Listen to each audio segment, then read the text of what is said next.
Good morning student. Next upon behavioural problem of child, उसके अंदर next जो topic है वो है थंब सकिंग। आज अपन डिस्कस करते हैं। Today we discuss on thumb sucking. Thumb sucking और finger sucking is habit disorder. ये क्या है? एक हैबिट डिसऑर्डर है। हैबिट डिसऑर्डर क्यों है? क्योंकि इन दिस डिसऑर्डर बेबी में कंटिन्यूअस थंब सक और फिंगर सक। बेबी है वो कंटिन्यूअस क्या करता है? थंब सकिंग करता है और फिंगर सकिंग करता है। तो ये क्या है? एक हैबिचुअल डिसऑर्डर। ठीक है।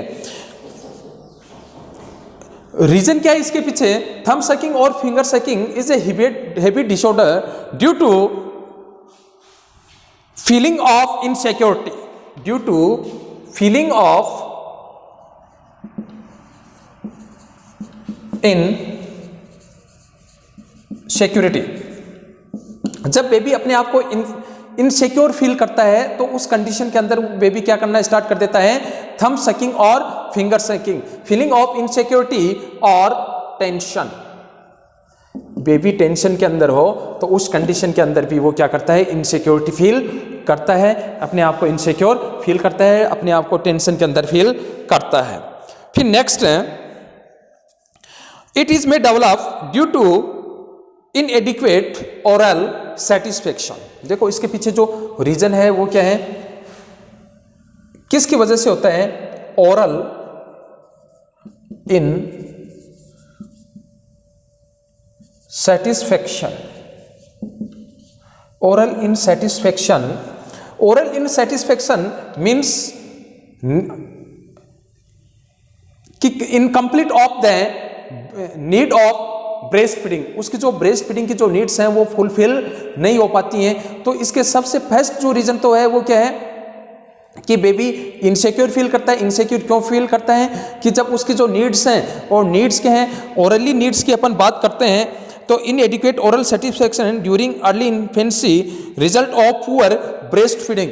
अगर उसकी जो ब्रेस्ट फीडिंग है वो पुअर है, बेबी जो मदर है जो ब्रेस्ट फीड करवाती है या अपने बता सकते हैं जिसकी वजह से कंप्लीटली मदर और बेबी के बीच में इमोशनल अटैचमेंट नहीं है, उनके बीच में बॉन्ड नहीं है, तो उस कंडीशन के अंदर उसको वो प्रॉपर, या वर्किंग मदर है तो उस कंडीशन में वो प्रॉपर बेबी को ब्रेस्ट फीड नहीं करवा पाएगी। तो उस कंडीशन के अंदर बेबी क्या करेगा? अपने आप को इनसिक्योर फील करता है, और इनसिक्योर फील करता है और टेंशन में फील करता है। तो उस कंडीशन के अंदर वो अपने आप को सिक्योर फील करने के लिए क्या करेगा? थंब सक करना स्टार्ट कर देता है या फिंगर सकिंग करना स्टार्ट कर देता है। फिर next, in older children is heavy में डेवलप व्हेन दे टायर्ड और बोर्ड और फ्रस्ट्रेट। तो ये तो हो गई इन्फेंसी की बात कि ओरल इनसेटिस्फेक्शन इन्फेंसी में। इफ ये इट्स प्रॉब्लम में कंटिन्यू, अगर टोडलर की अपन बात करते हैं, इन्फेंट आफ्टर देन टोडलर की अपन बात करते हैं। टोडलर अगर बेबी है, फ्रस्ट्रेट है, इनसिक्योर फील कर रहा है, अपने आप को बोरिंग फील कर रहा है, बोर फील कर रहा है, तो उस कंडीशन के अंदर वो क्या करता है? थंब सक करना स्टार्ट कर देता है। फिर नेक्स्ट है, तो ये तो हो गया थंब सकिंग क्या होता है, किसकी वजह से करता है। लेकिन इसके जो थंब सकिंग है तो एक हैबिचुअल डिसऑर्डर। अगर ये कंडीशन टोडलर है वहां तक तो नॉर्मल है, लेकिन अगर ये 4 year after 4 year it's problem में कंटिन्यू, आफ्टर देन बेबी में suffered from mall alignment of teeth. अगर ये प्रॉब्लम कंटिन्यूअस रही तो उस कंडीशन के अंदर क्या हो जाएगा? बेबी का जो टीथ अलाइनमेंट है वो माल हो जाएगा, या अपने बता सकते हैं टीथ का जो अलाइनमेंट है वो पुअर हो जाएगा। If thumb sucking continue beyond 4 year of age, then complication में कॉम्प्लिकेशंस अराइज होना स्टार्ट हो जाते हैं। Malocclusion and malalignment of teeth,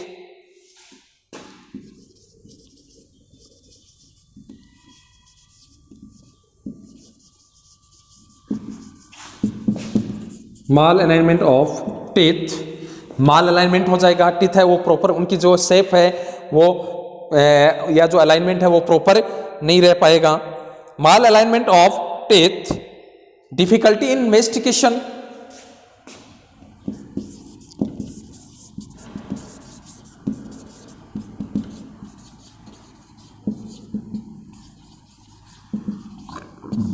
difficulty in mastication, चबाने के अंदर उसको डिफिकल्टी होगी। फिर नेक्स्ट है difficulty in mastication and swallowing, baby है वो स्वेलो नहीं कर पाएगा। It may cause deformity of thumb, facial distance. फिर नेक्स्ट है अगर अपन इसकी ट्रीटमेंट की अपन बात करते हैं, मैनेजमेंट की अपन बात करते हैं, तो मैनेजमेंट इसका जो प्रॉपर मैनेजमेंट है वो क्या है कि proper care of the child. जो भी बिहेवियरल डिसऑर्डर हैं वो उनकी जो अपन मैनेजमेंट की अपन बात करते हैं तो प्रॉपर केयर ऑफ चाइल्ड, ठीक है।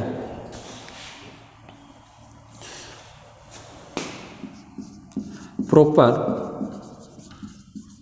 Care of child, proper care of child means कि मदर एंड बेबी के बीच में क्या होना चाहिए, इमोशनल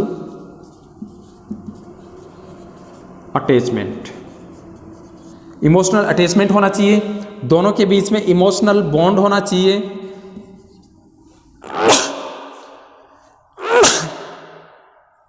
सॉरी, इमोशनल अटैचमेंट होना चाहिए, दोनों बीच में इमोशनल, कहने का मतलब जितना बेबी से लव और अफेक्शन हो, जिसकी वजह से जितना ज़्यादा इमोशनल अटैचमेंट होगा, इमोशनल अफेक्शन होगा, बॉन्ड होगा, उतना ही ज़्यादा बेबी है अपने आप को सिक्योर फील करेगा। तो इसके अंदर देखो क्या बताया, parents and child member need support and to be advice not to become irritable, anxious and tense, कि कहने का मतलब बेबी को कभी भी एंजियस नहीं करना है, उसको टेंशन में नहीं लेके आना है, ठीक है। Praising and encouraging child for breaking the habit are very useful, distraction during board time और इंगेज इन द थंब और फिंगर। अच्छा, जो उसका अगर अपन टोटल की अपन बात करते हैं तो उसका जो बोरिंग टाइम है उसको क्या किया जाए, मिनिमाइज किया जाए।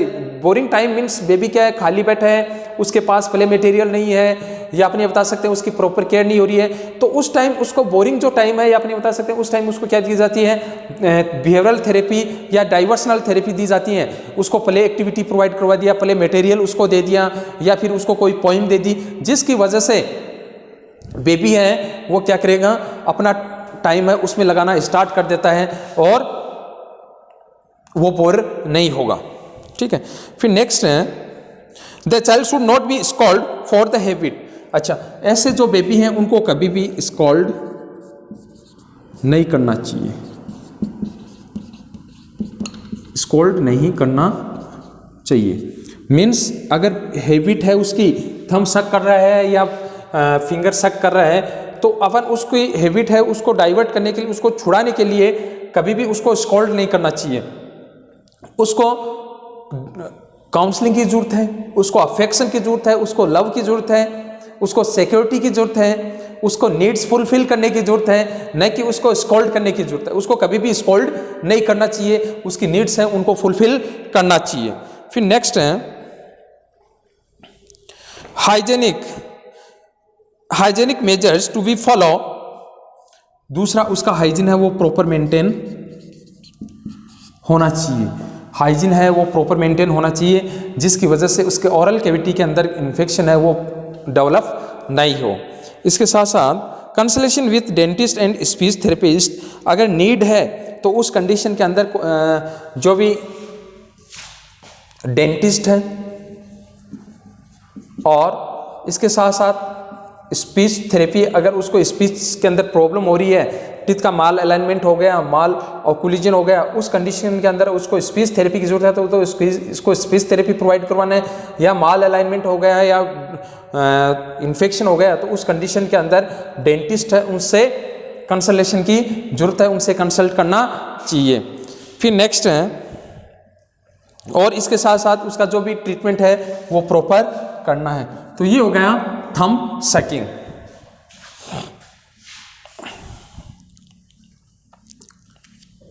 ओके, नेक्स्ट क्लास के अंदर